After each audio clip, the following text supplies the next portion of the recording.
ଆମ ଶାସ୍ତ୍ର ନୁହେଁ, ବର୍ତ୍ତମାନ ଆମ ବିଜ୍ଞାନ ମଧ୍ୟକୁ ସ୍ୱୀକାର କରେ ଅନ୍ତେ ମଣିଷ ସୃଷ୍ଟି ହେଇଛି। ଜୀବ ଜଗତରେ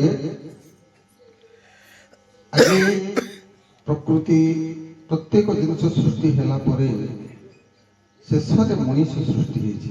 ଆ ମଧ୍ୟ ସତ୍ୟ। କିନ୍ତୁ ମଣିଷ ସୃଷ୍ଟି ହେବା ପୂର୍ବରୁ ବହୁ ପୂର୍ବରୁ ମଣିଷ କେମିତି ଭଲରେ ବଞ୍ଚିବ ଆଉ କୋଉ ନିୟମରେ ବଞ୍ଚିବ ତାର ସମ୍ବିଧାନ ଆଗେ ତିଆରି ହେଇଥିଲା। ତାପରେ ମଣିଷ ଆସିଥିଲା।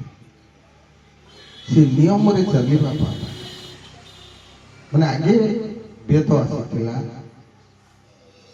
ପରେ ମଣିଷ ସମାଜ ମଣିଷ ତିଆରି ହେଇଥିଲେ।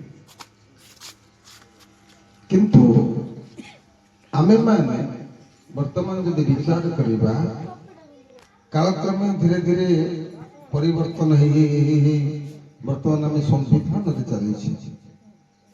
କିନ୍ତୁ ଯାହାକୁ ଆମେ ସମ୍ବିଧାନ ବୋଲି କହୁଛେ, ସେ ନିୟମରେ ଚାଲିବା ପାଇଁ ଯେତିକି ଆମକୁ ବ୍ୟବସ୍ଥା ଅଛି, ଆମେ ଠିକଣାରେ ଚାଲୁଛେ କି?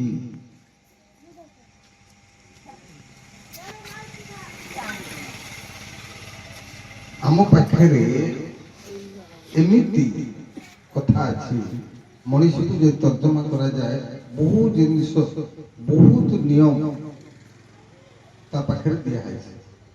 ଯେମିତି ଭଗବାନ ଆଜି କହିଲେ, ସେ ନିୟମ ଆମେ କେତେ ପାଳନ କରୁଛେ ତାହା ହେଉଛି ସବୁଠାରୁ ବଡ଼ କଥା।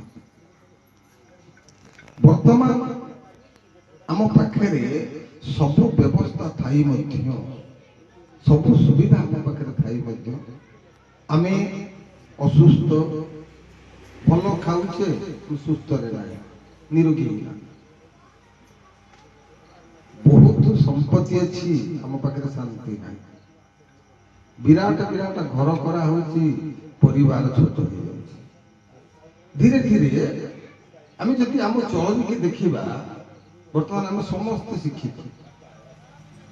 ପୂର୍ବରୁ ମାତ୍ର 50 ବର୍ଷ ତଳେ ଯଦି ଗୋଟେ ଚିଠି ପଢେଇବାକୁ ହୁଏ 3 ଘର ଯିବାକୁ ପଡୁଥିଲା। ବର୍ତ୍ତମାନ ପ୍ରତ୍ୟେକ ଘରେ ସମସ୍ତେ ଶିକ୍ଷିତ, କିନ୍ତୁ ସଂସ୍କାରୀ ନାହିଁ। ଅସୁବିଧା ହେଲା।